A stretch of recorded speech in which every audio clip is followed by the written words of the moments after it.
कपड़े धोने वाली बहू। शादी के पहले से ही विभा को कपड़े धोने का बड़ा शौक था। कभी नल के नीचे तो कभी तालाब के पास। अरे मेरी नीली वाली लुंगी नहीं दिख रही है। विभा की अम्मा, कहाँ रखी है लुंगी? अरे वो तो विभा ने परसों ही धोकर रखी थी आपकी अलमारी में, देखो वहीं होगी। वो ना मैंने आज धो दी, मुझे लगा कि गंदी हो गई होगी। अरे कैसे गंदी हो गई थी? उसे तो मैंने पहना भी नहीं। हे भगवान, इस लड़की के कपड़े धोने की आदत से परेशान हो गया हूँ मैं। जितना तो घर में राशन नहीं आता, उससे कहीं ज्यादा डिटर्जेंट पाउडर का खर्चा है। इसकी शादी करवा दो, शादी जाए अपने घर में ही करे काम, फिर चाहे घर के कपड़े धोने हो या पूरे गांव के। हाँ ठीक बोल रही हूँ, देखता हूँ मैं कोई लड़का। वो दिन भी आ जाता है जब विभा को देखने लड़के वाले आ जाते हैं। लड़की मुझे अच्छी लगी। होने वाली सास कहती है, बेटी अगर कुछ पूछना है तो पूछ लो। वैसे तो हमारी लड़की बहुत ही शर्मीली है, जो बोल दो वो मान लेती है, इसे क्या पूछना होगा।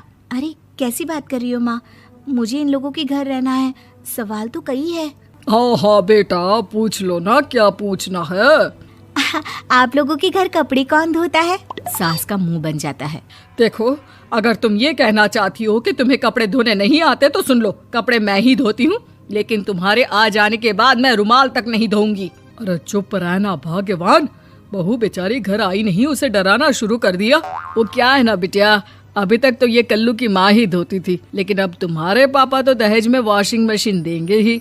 तभी विभा की माँ बोल पड़ती है, सवाल भी पूछा तो क्या। वैसे भाई साहब, मशीन की तो फिर भी कपड़े धोने की कैपेसिटी होती है। मतलब जो बिटिया दे रहे हैं ना विभा, इसे कपड़े धोने का बहुत शौक है। ये आप लोगों के क्या, आस पड़ोस गांव मोहल्ले सबके कपड़े धो दे और उफ तक ना करे। बाहर देखा नहीं आपने कितने कपड़े सूख रहे हैं? सब हमारी बिटिया ने ही तो धोए हैं। बस भी करो ना माँ, शर्म आ रही इतनी तारीफ सुनकर। और तो और एक दाग निकाल कर दिखाओ तो मान जाऊं। हाँ अच्छा, माफ करना बेटा, मैंने गलत समझा। हमें तो रिश्ता बहुत पसंद है। और ऐसे जुड़ जाता है रिश्ता कपड़े धोने का शौक रखने वाली विभा का। उसकी शादी हो जाती है कोयला फैक्ट्री में काम करने वाले कल्लू के साथ। शादी के बाद अचानक विभा चिल्लाती हुई सास के पास आती है। सासू माँ, अरे सासू माँ कहाँ है आप? ये तो धोखा है, धोखा दिया आप लोगों ने मुझे। इसे ससुर के चक्कर के बारे में पता चल गया। अरे तो उसमें तुझे क्यों धोखा मिला है? अरे नल में पानी नहीं आता, कपड़े कैसे कब धुलेंगे? अच्छा, तू पानी नहीं आ रहा उसकी बात कर रही है। तो आपने क्या सोचा? कुछ नहीं। अच्छा, तेरी माँ ने कहा था कि कपड़े धोने का शौक है तुझे, याद आया मुझे। शौक बोलकर कपड़े धोने वाले मेरे जुनून को कम ना आके सासू माँ, कपड़ा धोना मेरा गुरूर है। तभी पति भी वहाँ आ जाता है। अभी मैंने इसे सनी देओल की फिल्म दिखाई है, उसी के डायलॉग मार रही है माँ। अच्छा सुन, साफ साफ बता रही हूँ, पानी सुबह 4 से 6 और शाम को 10 से 12 आता है, समझी? विभा टाइमिंग सुनकर हैरान हो जाती है। ये क्या भूतों का मोहल्ला है? सुबह 4 बजे उठकर कौन कपड़े धोता है? 4 बजे टंकी में पानी जाता है, फिर सारा दिन धोना ना, किसने मना किया? अरे कैसी बात कर रही हैं? 200 लीटर की टंकी में कितने कपड़े धो लूंगी मैं? सुबह ही उठ जाऊंगी मैं। अब क्या था, विभा सुबह 4 से लेकर रात के 12 बजे तक कपड़े ही धोती रहती। एक रोज सास पड़ोस से निकलकर कहीं जा रही होती है कि साथ वाली कहती है, हाँ कल्लू की माँ, जरा ये बताओ कि 2 साड़ी है, 2 ब्लाउज और एक पेटीकोट और एक नाड़े वाला लंबा कच्छा। हाँ तो? अरे तो क्या, कितना लोगी धुलाई ये बताओ। धोबन दिख रहे हैं हम क्या? हमारे पति सरकारी नौकरी से अभी रिटायर हुए हैं और बेटा सुपरवाइजर है कोयला फैक्ट्री में। धोबन समझ रखा है हमें?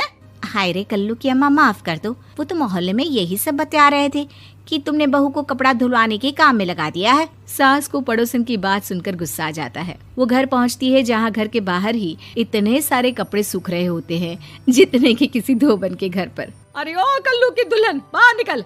माँ जी यहीं आ जाओ, बाथरूम में चादर धो रहे हैं हम। अरे अभी हम धोते हैं, तुमको बाहर निकलो। ये आस पड़ोस वाले बोल रहे हैं कि हम बहू से कपड़े धुलवा कर उसे कपड़ा धोने वाली बना दिए हैं।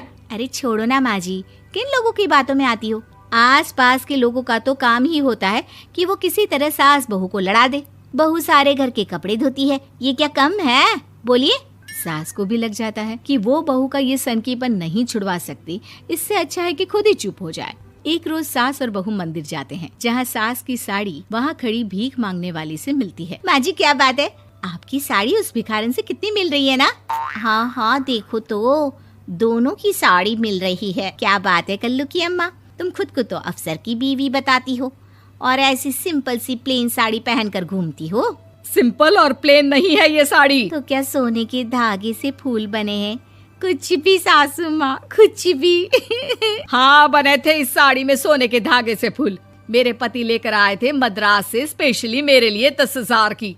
ताहे भाई साहब इस भिखारन के लिए भी सेम टू सेम साड़ी लेकर आए होंगे 10,000 की। सास उस वक्त कुछ नहीं कहती, लेकिन बहू के साथ घर आती है और अलमारी से एल्बम निकाल कर लाती है। ये साड़ी देख रही है, ये वही साड़ी है जिसे मैंने अभी पहना था। इस साड़ी में ये जो चमकदार फूल दिख रहे हैं ना, ये सोने के धागों से काढ़े गए हैं। लेकिन तू लोकल वॉशिंग मशीन ब्रश से घिस घिस कर सारे फूलों को निकाल कर साड़ी प्लेन कर दी। मुझे माफ कर दीजिए सासू माँ। और तो और, जब मैंने तुझे तेरी गलती के लिए कुछ नहीं कहा, लेकिन तूने तो सबके सामने मेरा मजाक ही बना दिया। क्यों? बहू को समझ में आ जाता है कि अब से उसका कपड़े धोना बंद।